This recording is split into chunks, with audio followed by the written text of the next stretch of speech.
If your writing assignment is to write a short story, you are probably worried. You might think, I don't know how to write a story. I don't have a good imagination. I'm not an author. Believe it or not, writing a short story is easier and more fun than you think. First of all, you already know many stories, personal stories, family stories, stories about your town or country, folk tales you heard as a child, and so on. You can write about the funny, surprising, or scary things that have happened to you. Think about the stories that you enjoy telling your friends.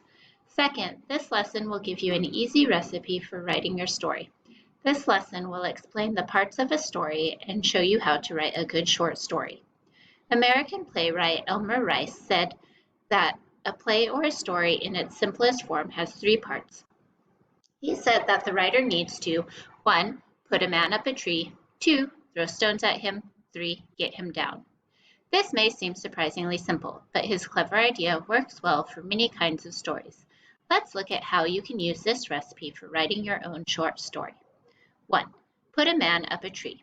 In part 1, we have two important ingredients of a story, the main character and the setting.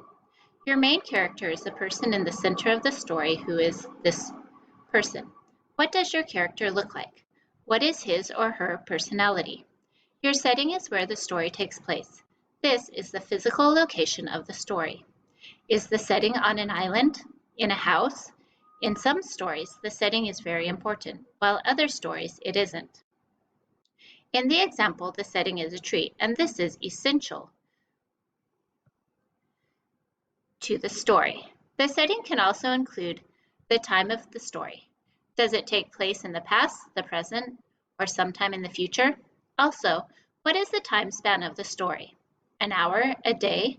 For a short story, the time span is usually short. 2. Throw stones at him. Part 2 of the story is the conflict. The conflict is the problem facing the main character. In this example, the character's problem is that he is in a tree and he wants to come down. There is a conflict between the character and the person who is throwing stones at him. The conflict in a story is the basic problem that your character must resolve.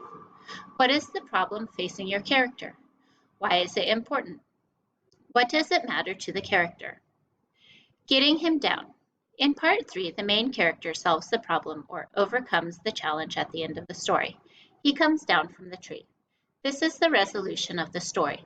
In a good story, the resolution isn't always easy, and the main character may resolve the problem in an unexpected way. By the end of the story, readers understand the theme of the story. The theme is the message of the story. What is the story about? What is the reason for the story? Just as the main idea of a paragraph is supported by details, the theme is supported by the setting, the main character, and the conflict. When you write your own short story, keep these three parts in mind. Remember that you are using words to paint a picture for your reader. It's like a movie you have seen, and now you are describing a story to a friend. What does that sound like? Well, get started.